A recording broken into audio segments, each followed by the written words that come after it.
Hi, guys, and welcome back. I'm so excited to be here with my guest today. But before we dive in with my guest, which I'm going to give you a little, you know what? Let me give you a little teaser before we actually get into what's kind of happening with the connector and me and you guys, and then what's going on. So, from med school to LinkedIn branding strategist, ooh, tongue twister there. Today's guest took an unexpected turn that led to powerful B2B results. Oh, and he collects luxury pens and loves James Bond. Hi, everyone. I am Ariel the Connector, and I have experienced firsthand how networking with the right people can transform your business. So I'm here to pay it forward, and my network is your network. Each week, I am bringing you along for fun conversations with community-minded business leaders. Join me to learn from their story, soak up their wisdom, and leave inspired to take bold, beautiful action. You are not alone on this journey, so let's get you connected. So before we get into my guest, because you're probably like, what? Who the heck? What is going on? All the things.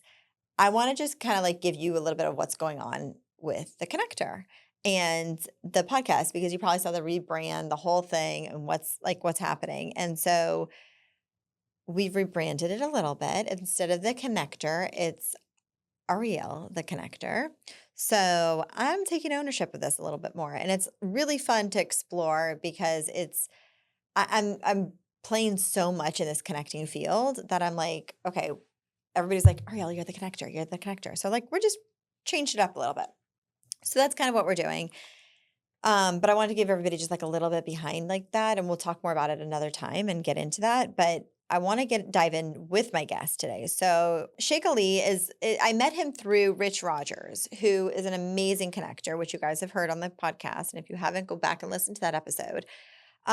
He's the one with the golf, 6 degrees, the whole thing. And so Rich introduced me to Sheikh, and we started connecting because we're both in the medical field. As you guys know, I have a physical therapy and chiropractic office. And so he was like, he helps medical doctors grow their businesses through LinkedIn. And I was like, what? What is this? LinkedIn, especially? Like, and Sheikh, we'll get into you before I bring you on totally. I'm like, no, LinkedIn is so stuffy and so exhausting and I'm not my thing. But I will definitely talk to him because I'm open to talking to a good connection.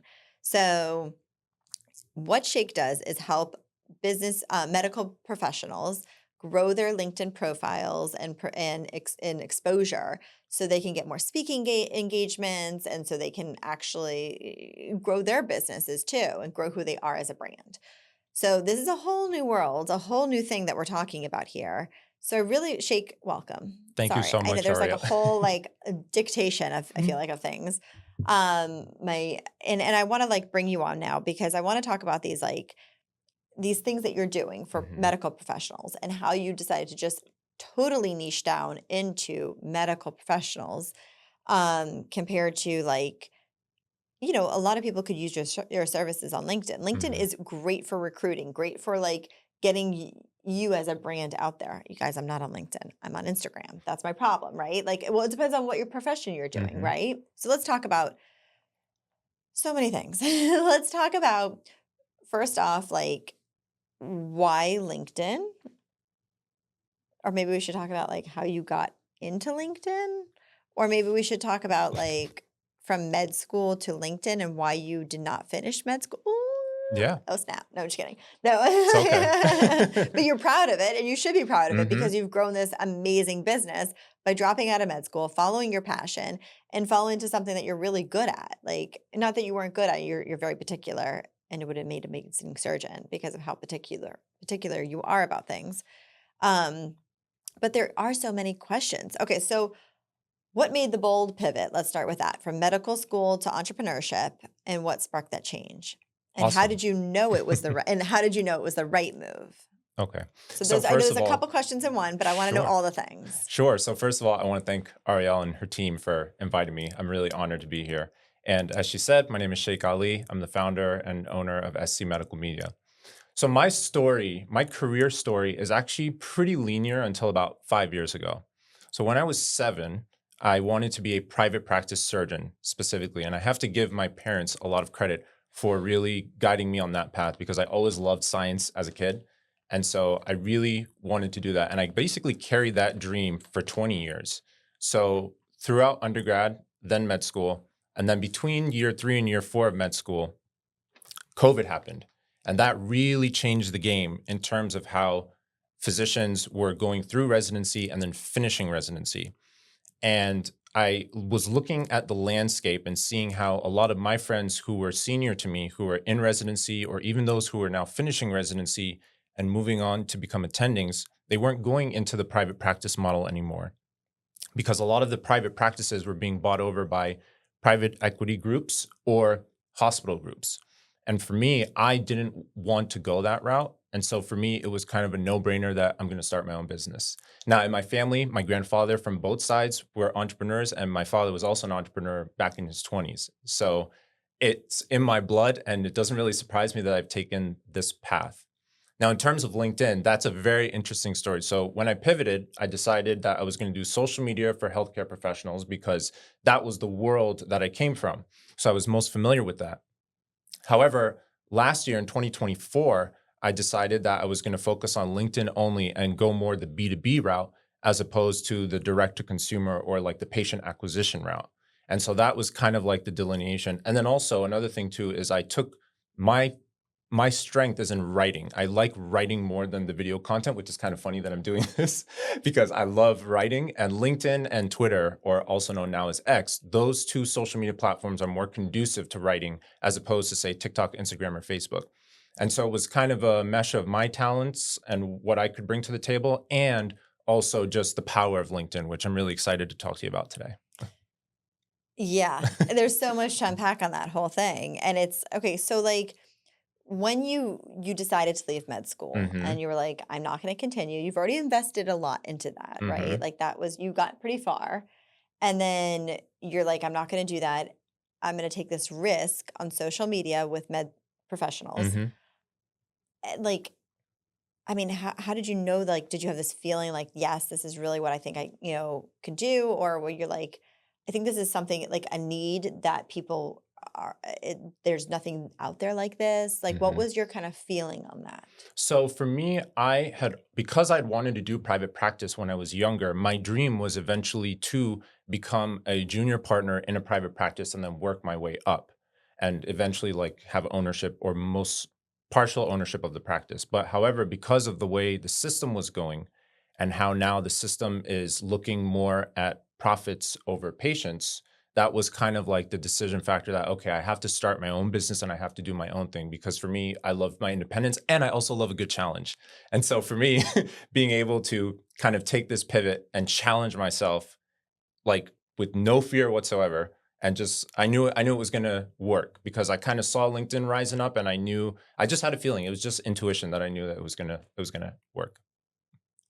So interesting. And Hmm. it's like, I but okay, but I have to go back, Sure. like, to that question because I'm gonna grill you on this. Like, Hmm. was it you felt the need, you saw, Hmm. like, that business professionals didn't have there's no services like this, and because, like, growing and starting a business, I really wanna get Hmm. into this because this is what I feel like a lot of this podcast is about is entrepreneurship, Okay. because that's, like, a huge, huge passion of mine. Me too. And yes, yeah. And so that's why we're here. That's why we're having this conversation. Yeah. And I wanna, like, get into, like, you felt like with LinkedIn, there was nothing out there like this with the service. You were like, right? Is that what Yes, that's correct. you felt There's like with social media? Yes, all of the above, but not specific to LinkedIn. correct, and not specific to the B2B focus that LinkedIn has, because a lot of the healthcare professionals are using social media to acquire patients, and that's really important. And I have a person a mutual friend of ours that I refer to if people are working on their patient acquisition. But for me in particular, I wanted to focus more on the B2B because, for example, like in your case, as the owner of a PT and chiropractor practice, you need to also have pain management physicians in your network. You need orthopedic surgeons in your network. You also need personal injury attorneys in your network. And you could also argue medical malpractice attorneys in your network too. And so I knew that there was there was a need in the market to help brand these clinician executives, as I call them. So these are not only medical professionals, but also they're C-suite executives. So they might be a founder, a CEO. They could also be a chief medical officer for a big hospital.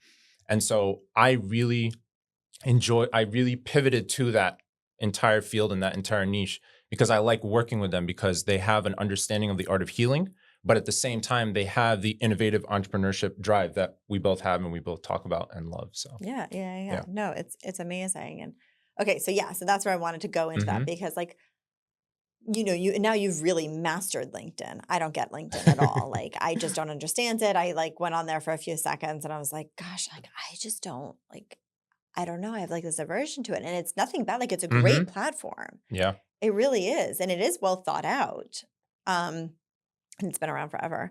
Um, but yeah, so it's an interesting thing that like, and LinkedIn really is for professionals. I mean, more so, especially if you're a doctor and stuff like that. Like a lot of doctors are getting on Instagram Hmm. and doing all the TikToks and all the things. Hmm. What's your thoughts on that I actually? I think that want to, yeah, I let's, think that for patient acquisition, it can be very useful because TikTok is targeted more, I would argue, for Gen Z, while Instagrams are more for millennials. And it also depends on the nature of your practice. So if you're running like a primary care office and you want to spread awareness about getting health checks at certain age markers, or if you're in because Instagram and TikTok are more focused on the aesthetic. So if you're more like in the plastics or dermatology space, those are pretty much mandatory. But with LinkedIn, the unique value add of LinkedIn is it basically takes your idea of connecting people, but nationally at scale and from the comfort of your own office. And also, I would argue with intention as well. And we'll talk about strategy and stuff a little later. And so that's really the beauty of the platform. But yeah, I think it should be part of your marketing strategy, but that's more the direct to consumer strategy using TikTok, Instagram, and Facebook ads as well.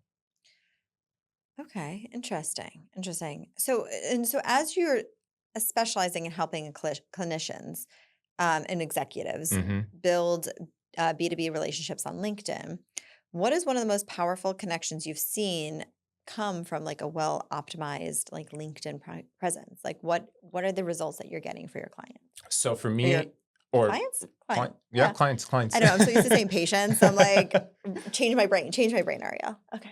So I'll give you an example. So for example, one of my clients is a chief of general surgery at the VA in Virginia, and he's also an expert witness. So he does like medical legal testimony. And he came to me and he said, Sheikh, I only work with LinkedIn. I don't work with anything else, which is like kind of like the complete opposite to you. Whoa. That's like And music to your ears. yeah, and so he was basically telling me, he's like, I want to target legal nurse consultants and personal injury attorneys and also medical malpractice attorneys because he's a chief medical officer for like a medical legal company, and he had the physician side down packed because he comes from that world and all of his connections, but he didn't have enough legal connections. So I worked with him and I customized his profile, his content, and his outreach to make sure that it's conducive to that target audience of the legal nurse consultants and the personal injury attorneys or medical malpractice attorneys. And my goal is to basically buy back the physician's time because time is the most valuable commodity that they have. And they don't have time to do all this because when it comes to LinkedIn and outreach and stuff, there's a lot of back and forth that goes on. So my goal is to help them get on a call with these key connections, these key B2B connections, so that they don't even have to think about it. And so it's what I provide. No, it's really amazing, and it's I think it's like rewrapping everybody's brain about around this a little Hmm. bit because it's. I mean, I've been in the medical field for a long time, for 13 years, and I have never met anybody who does what you do. Hmm. And not that I'm saying like I'm all of it, but I do a lot of networking. Hmm. Like, Yeah. I meet a lot of people.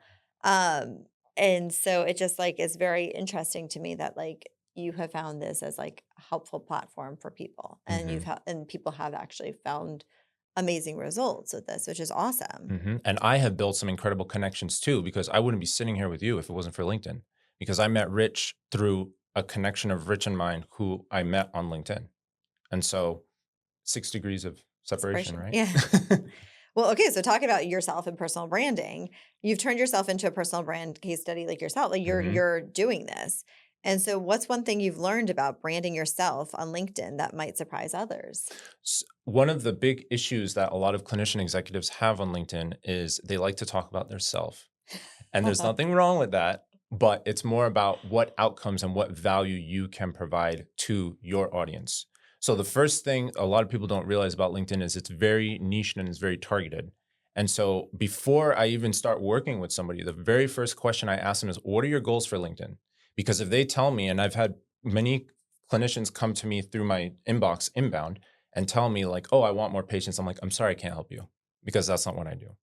And so making sure that you have a very deliberate, targeted strategy on LinkedIn is absolutely critical. So first, deciding who your audience is, because again, just to use you as an example, because you're sitting right in front of me, if you want to target your personal injury attorneys, the messaging, the profile, the content, and the outreach is going to be completely different to if you want to network, say, with chiropractors or PD practices all over the country. And so the messaging is going to be completely different. So deciding what your goals are and making sure that you build a narrative around like the 2 to 3 most important points that you want to get out there on LinkedIn is going to be critical to executing a successful strategy. So for me, as an example, I love, yes, yes, let's use so you. for me, as an example, clinician executives who need help with their LinkedIn, and I'm saving them time and money. So that's like my value offer because my services are a concierge style done for you service. So they just tell me what they want and I do everything for them behind the scenes. And so they don't even have to worry about it. But they're also starting to see these results or these speaking opportunities or getting invited to conferences and so on. So yeah, and we've built a nice little LinkedIn community that I have actually taken in real life. So some of my LinkedIn colleagues are now my close friends in business and they're all in some of them are in South Florida. So the ones in South Florida, I've already met with them multiple times. And if you look on my LinkedIn, every Thursday, I try to highlight somebody in the community who I've met in person, who was originally a LinkedIn friendship. And then we kind of took it in person. You took it off the app. Yeah. Is that like what? Yeah, sort of, exactly. We have to ripple you back into LinkedIn though. Yeah, I know. There you go. I know it's so funny because it's like you're like, I love LinkedIn, and I'm like, and I created Ripple, but they're very different, and I want to Hmm. talk about that for a second Sure. because Ripple is for in-person networking, Hmm. and LinkedIn is great for online, and then if you can meet that person in person, um, and also LinkedIn it's great for recruiting. It's great for there's so many other aspects Hmm. compared to Ripple where like it's keeping your contacts organized, your people that you met in one place, and then also making introductions Hmm. easier. And that's more for like in person, right? Like there is a distinguishing feel there. Yeah, Like so I would say that so, for yeah. in Let's talk about person, the rate of conversion is higher because you feel that person's energy, you get a good vibe for them, and there's nothing that beats it. face-to-face interaction. And I think that going through the period of the pandemic, that we learned that we craved that, even if you're not extroverted like we are, Yeah, yeah, yeah, yeah. but people crave that social engagement. So yes, you do get that with in-person networking, but when it comes to LinkedIn, you have the ability to do it at scale. So for example, like I send like 20 customized connection requests daily on my LinkedIn. You do the math, that's 100 to 150 a week. That's 400 a month. Now, not everyone's going to accept those connection requests, which is totally fine. But still, like even if you take, let's say 30% of 400, that's 120 acceptances. Now, obviously from there, then we have a conversation, the DMs, like how you would have a conversation at an in-person networking event.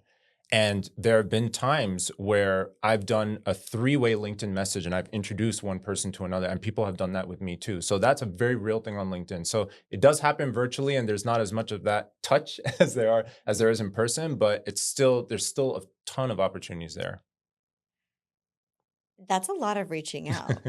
Like, but it's a numbers game too, Hmm. right? Absolutely. And then it's also kind of like I mean, it is kind of like dating, the swiping, Yeah, sort right? of. And Yeah. like it's a numbers game on like Tinder or wherever Hmm. you're swiping and whoever you match with, and then you have to start that conversation, and then you narrow it down that conversation to even see if this is right. Hmm. Exactly. And that's why I mean, I keep relating it back to dating, but I think that's the most relatable thing that yeah. anybody who's not Of in, course, who's not in the world. yeah. But the beautiful thing about it for me is because of the work that's involved, as you just said, that's where my services can come in very handy for these clinician executive clients of mine because they don't have the time to do this. So for me, I do all that filtering and stuff like what you're talking about for Hmm. them. And then if it's qualified based on criteria that I have set with my client beforehand, I never do anything on LinkedIn on behalf of my client unless I seek their permission first and we've agreed on it. And sometimes we have to go back and forth, which is completely fine. That's part of the process. That's part of the customer relations I was gonna process. say you're like a white glove service, is Yeah, really what you exactly. are. Exactly. And because of that, it saves them a lot of time because they don't even have to worry about it because it's all being done behind the scenes by somebody who, as you said, is very niche and is focused on this. But at the same time, there's so much good results that can come from it because all I have to do is get that person on a successful call and it's an investment. They've got their money's worth. So for example, the same client I was talking about, we dialed in his profile, him, the client and I together. We dialed in his profile within 72 hours. He was on a call with somebody who was like a medical malpractice or a personal injury attorney within 72 hours because everything was dialed in before we did the outreach. So we weren't just pitch slapping, as we say on LinkedIn, where you just get an inbound message that's just like 3, 4, 5 paragraphs long and it's just a pitch. But instead we were building that connection and that rapport and establishing those touch points through the profile, through the multiple different pieces of content. And then we do the outreach. So that's why my strategy is the way it is. Yeah. So interesting. And that you've like really learned this. And I mean, you are so precise like a surgeon, I have to say. Like you really are. Like in everything you do, you are like, you follow up, you follow through, you like reconfirm, you know, you really make sure everything is like your knots are tied and your doubles or whatever the expression is. And so, you know, it's so important. And it's that makes what makes you a good networker too, and a good professional, business professional to do all those things. Okay, what is a one key takeaway that somebody can do on LinkedIn to have a better LinkedIn profile? Make sure that the headline that's right underneath your name is outcomes driven because the headline is the most important part of your entire LinkedIn profile because that's what people see when you post and when you comment. And also that Google uses it for SEO purposes as well. And so it's very used, like the headline is by far the most important thing. So instead of saying your job title, put what value you're providing. So for example, on mine, everybody can go and look. My LinkedIn is public, so anybody can search it. If you go on my LinkedIn profile, it says saving clinician executives 6K plus per month. So that's a very specific outcome, and that's also for a very specific audience. And so making sure that that's part of your headline is key. And then after the first 40 to 50 characters of your headline, it gets cut off. So when you're posting and when you're commenting, so make sure that you're leading with outcomes and with value rather than just saying, you know, your job title, because that's like the biggest mistake that a lot of people make. Oh my gosh, I think everybody does that. Mm-hmm. Yeah, I noticed that on your LinkedIn. I was like, oh, that's interesting. It doesn't say exactly like the name of his business. Right. Huh. Very cool. I love that. I love Yep. that little tip. It's so good. So okay, so I want people to get to know you a little bit Sure. because like we've talked about some really good LinkedIn stuff, but probably people like, oh my gosh, that don't really like it's a lot to take in. Oh, It's it a lot is. to sink in. It So while you is. guys are all like sinking in on that, let's talk about the luxury pen. Of course, absolutely. And I Because brought a model piece yes, for everyone. we were gonna talk about like I love my question of like what is something that you're snobby about? Mm-hmm. And you answered with your pen. And so you're very snobby about your pen. So like let's talk about this for a second Sure, because absolutely. why like yeah. Explain why you're snobby about your pen. So it actually goes back to my dad because my dad had a Parker fountain pen when I was growing up, and my mom actually bought it for him. And it's like this beautiful. I didn't bring it this time because I don't like to take it out of the house. And so he basically gave that to me. And ever since I saw him using that pen was used for signing deals for all the important things. That kind of sparked my interest in pens. And then for my 30th, I decided to treat myself and I bought this Mont Blanc Meisterstück. So this is like their flagship pen, but it's a rollerball. But I do have fountain pens at home that I use because when you write with a fountain pen, it is a completely different experience, especially the Mont Blanc or even like Pelican, ST DuPont, any of these brands that have a gold nib. And it's so smooth the way that the pen moves that you'll never go back to like using your big $1 pens ever again. So that's why I appreciate when our fellow connectors give me the free pens, but I just end up giving it away to someone else. Yeah, you're like it doesn't cut it for me. Mm-hmm. I do like the Sharpie fine point ones, like the Sharpie pens, Yeah. that I'm not using one right now. Yeah. Because I have my pen. It's so funny because I do have A deal signing pen. Yeah. Yeah, but there's a couple pens that I'm very snobby about Mhm. also. But I do have pens for certain things. And so when I podcast, I have my purple pen. And I like that's what it is for right now. And that's like that is gonna be it for a little bit, which is funny. Like as you know. Yeah. And then the thing about pens too is there's like the whole trifecta of writing, which is the pen, the ink, and the paper.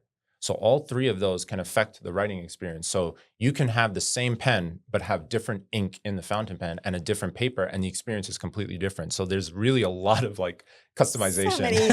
So many It's factors. very nuanced. Yeah, I don't know if we have all the time to get into that, Sure. but I just wanted to touch on that because so I want to also touch on your love for James Bond, which I actually am a huge James Bond fan. Really? Ooh, who's your favorite? I mean, can't even. I mean, obviously James Bond, like we all like just love him, right? Like, and I grew up with him. Nice. Didn't even know this. I'm learning this for the first time. Like I grew up with him. Like there's a couple years difference between us, but like we went to high school together. Anyways, but okay. So past or present, who would you want to have coffee with? Any James Bond character? Sean Connery, by far. He's my favorite. No question about it. Goldfinger was the second Bond movie that I ever saw in my life. I was 10 years old. He was wearing that Rolex Submariner. And ever since then, because I'm a watch person too, but that's for another podcast. Ever since then, it's always been Sean Connery. I think it's a Sean. I guess like which James Bond, because I just love the main character. Like I just love James Bond himself. Like the whole, like what he stands for. Yeah. Right? So James Bond is the man that every man wants to be, and the person, the man that every woman wants to be with. That's the beautiful thing about Bond as a character. And he's become such a global icon. And I'm really excited because they're supposed to be announcing the next one soon. So thank goodness. Yeah, thank goodness. It's been too long. Yeah. Yeah. And so I know every time I see you're always dressed to the tens. Yep. And you take after that because of James Bond? And my dad's influence, because my dad was an immaculate dresser, and especially when he was in his entrepreneur days. But also, yes, definitely from 007. And if you notice my handles on Instagram, even on LinkedIn, my thing is all 007. So that's like a little hint. I know, yeah. I didn't know if it was a coincidence or like they actually okay. Yep. But that's so interesting. And I appreciate that you always dress so nicely every single time, because it is like, your first impression is how you come across and what you look like. And if you look more, especially in business, I mean, a lot of people actually, when we went to a networking event, they said, "Oh, is he an attorney?" Like everybody pretty much thought you were an attorney because of how you were dressed, like ready to go. I mean, even though you dress nicer than like you're going to court, like I mean, like you dress really professional, and it's kind of sad because it feels like it's like a little of a dying art in a way, right? Like dressing up. So, like, I love that you continue to do that. Pay attention to the details. Yeah. It's very important. No, it's very important. And it definitely gets the ladies' eyes too, which is like what matters a lot to me too. So is what? I'm sorry? It definitely grabs the ladies' attention as well. Yeah. Because it's so easy as a man to stand out, especially as a young man like a millennial. It's so easy now to stand out among the crowd. And as you said, that first impression, you don't have a second chance to make a good first impression. And so that's why dressing sharp is really, really important. And it's one of the easiest things that both men and women can do to really elevate their game. Because look good, feel good, do good. Yeah, totally. Okay, there's a couple. I love like fun icebreaker conversations, which we probably should have like brought these up at a little bit more. But I'm gonna do two more. Yeah. So okay, this is kind of fun. If you've got 30 minutes to craft the perfect LinkedIn post. What song is playing in the background while you work? Don't Stop Believing by Journey. Oh, well, that was fast. It's one of my all-time favorite songs. Anytime I need that little motivation or that push, that's always my go-to song. Oh my gosh, that's so funny. That's a great song. Yeah. Okay, good. Okay. I guess I could use more. Lightning round. Let's go. Yeah. What movie quote you secretly use to motivate yourself in business? What movie quote? James Bond. I mean, I think we all could have guessed that one, you guys. Okay, and then clinicians and executives are often serious. What's your favorite way to break the ice and bring some personality into a business conversation? Typically, I'll do it by asking them about their origin, like where they're from or where their family is from. And I kind of use that because my parents were originally from the Caribbean. So I have my background is very, very mixed. And so I try and find a relatable point there and use that. Or I can sometimes talk about the pen. Or if they see something about that's James Bond related, we can talk about that. Because again, the beautiful thing about Bond is Bond traverses all generations that are alive right now. So I can talk to your grandparents about Sean Connery. I can talk to your parents about Roger Moore, Timothy Dalton. I can talk to you about Pierce Brosnan because we're around the same age. So, and I could talk to Gen Z about Daniel Craig. So and more people have walked on the moon than have been James Bond, which is very fascinating. Wait, what? Yep. More people have walked on the moon than the amount of actors that have portrayed James Bond. Yeah. That's a Pierce Brosnan quote. I was like, you're Yeah. going to have to say it slower because like we all need to catch that a little bit. We're going to have to put that in slow-mo.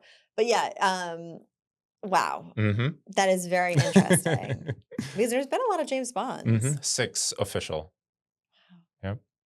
Yeah, they're all amazing. Like I'm Yep. All the totally, movies are good and they all have yeah. their own flavor. Yeah. Oh my gosh. Wow. So much to take away. But before we totally close up, where can everybody find you? And well, I mean, is that really a question? I should totally probably cut that out because we all know we could find him on LinkedIn more than probably Instagram or Yeah. I anything. mean, my Instagram is Sheikh Ali _007. Also, you can find me on LinkedIn, or because I've indexed my LinkedIn well, if you put Sheikh C. Ali, my middle initial, in Google, my LinkedIn is the first thing that pops up.